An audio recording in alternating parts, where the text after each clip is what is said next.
What's going on, guys? Welcome back to another video. In this video, I've got another very important AMC update to bring all of you this afternoon. So what we're going to be covering in this update is, like we always do, we're going to be taking a look at the Ortex short interest and utilization numbers going into next week to get a baseline understanding of where we are at with those numbers. But something to keep in mind when we are looking at Ortex, you do have to take these numbers with a grain of salt because Ortex is only getting their information from about 85% of the total market, and the way that our reporting instructions are set up right now, the institutions who are short any given stock, it doesn't have to be AMC or GameStop, they don't really have to report their short interest, because if they don't, the fines for misreporting are very, very small. Now, in addition to this, we are going to take a look at the option chain going into this next week. Now, I know a lot of people are very against options on AMC, GameStop, and you do have a good reason to be, especially with those weekly options, because when those options expire worthless, it is taking money away from apes and could be giving that money and providing liquidity to the institutions who could have these over-leveraged short positions. But there's two things to keep in mind. There are many other stocks out in the market besides AMC and GameStop, so the institutions that are selling options are still going to be making that money somehow if they need to gain that liquidity.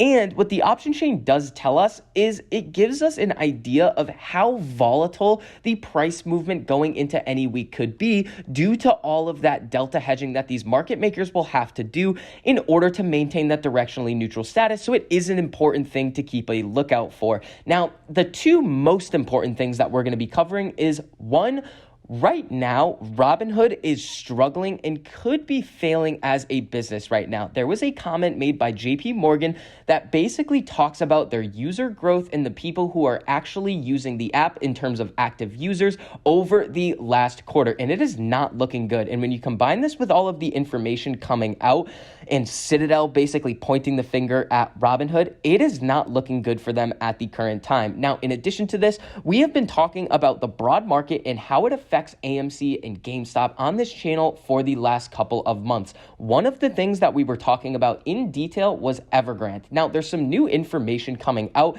that essentially is telling us that Evergrande isn't really the only problem. It's just a symptom of a massive problem going on over in China right now in terms of another debt crisis. So we're going to take a look at that and see how that could eventually play out and affect us in the US markets and how that could affect AMC as well. So before we get into all of that information, if you enjoyed the information and analysis that I provide for you in this video, make sure you go down and hit that like button. It costs you nothing to do it, but it really helps us out a whole lot in getting this information out to as many people who want to learn. And if you want to see more videos like this, make sure you hit that subscribe button. So again, something to keep in mind, with Citadel freaking out on Twitter over this last week and the massive rally that we ended up seeing on AMC towards the end of last week, taking back some of those losses, last week was a very, very big win. So everybody should be very happy with what was going on last week. We had a lot of policy news coming out that was moving the markets,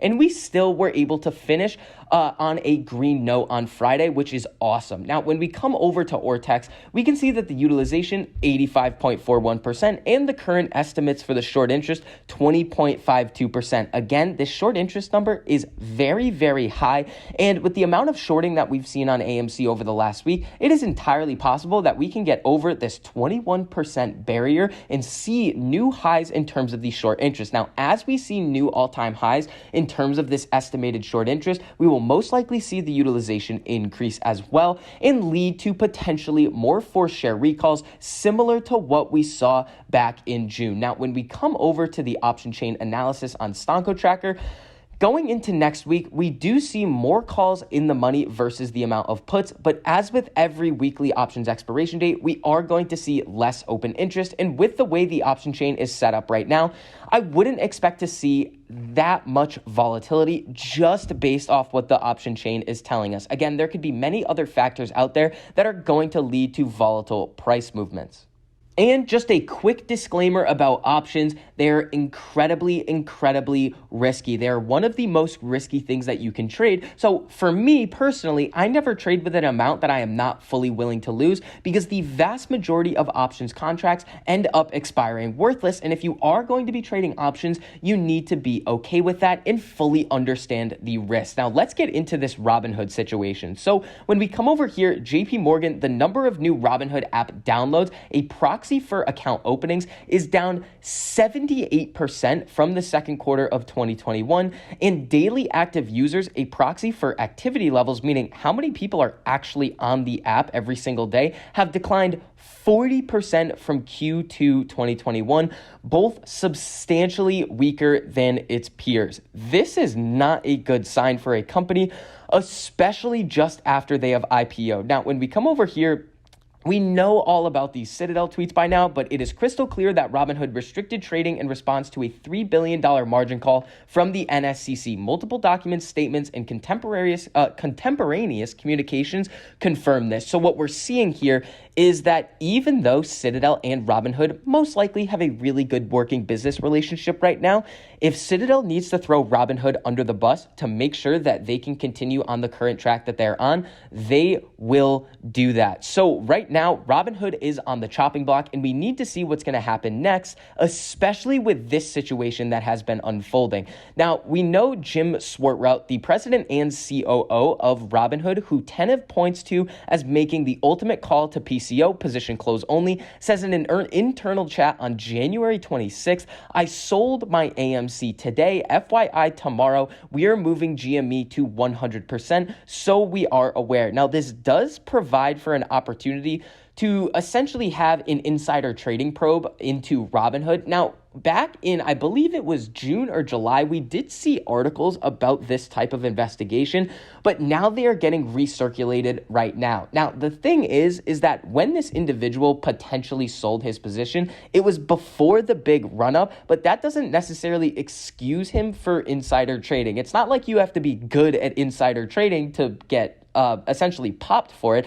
You had the material information, the material non-public information, and you based your trades based on that. So we're going to have to see what plays out with that situation, but right now, not looking good for Robinhood. Now, when we come over to this Forbes article right here, this is really interesting. So Goldman flags $8.2 trillion threat worse than China Evergrande. When we come down here, the real worry concerning China Evergrande default drama is the inevitable "where there's smoke, there's fire" paranoia that accompanies debt stumbles. The most worrisome such blaze, says analyst at Goldman Sachs, is surging local government debt levels that the president of China's men have done their best to hide. The default troubles at the globe's most indebted property development seem like small embers compared to the $8.2 trillion worth of local government financing vehicles outstanding. In other words, as scary as the $300 billion Evergrande story might be, the president of China's government has much bigger problems on its hand. The most acute, keeping the GDP this year from falling too far below the 6% Beijing hoped to produce without adding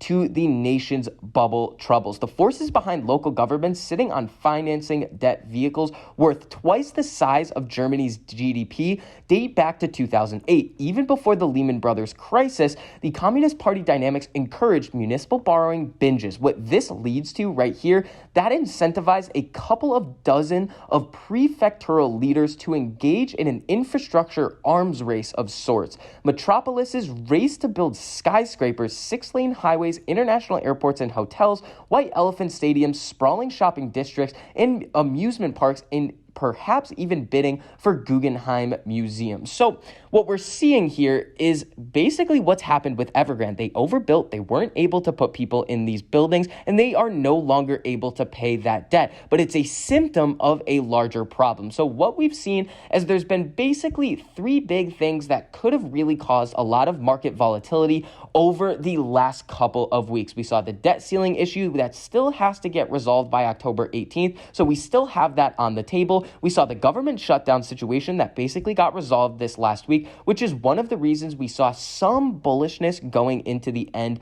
of this past trading week. And we have Evergrande. But with this information coming out about how this could be a much larger problem, we need to see how this is going to affect everything. So this is going to be something else that we need to keep our eye on going into the end of the year, essentially. So that is mainly going to wrap up this update on AMC. If you guys enjoyed the information and analysis that I provided for you in this video, make sure you go down and hit that like button. It costs you nothing to do it, but it really helps us out a whole lot in getting this information out to as many people who want to learn. And if you guys want to see more videos like this, make sure you hit that subscribe button and turn on that notification bell so you're notified every time I post a new video, so you get to stay up to date on all of your favorite stocks, learn about a couple of new ones, and see exactly which options I am trading and which strategies I am using to trade them. So I hope you guys are having a great weekend, and I'll see you guys in the next video.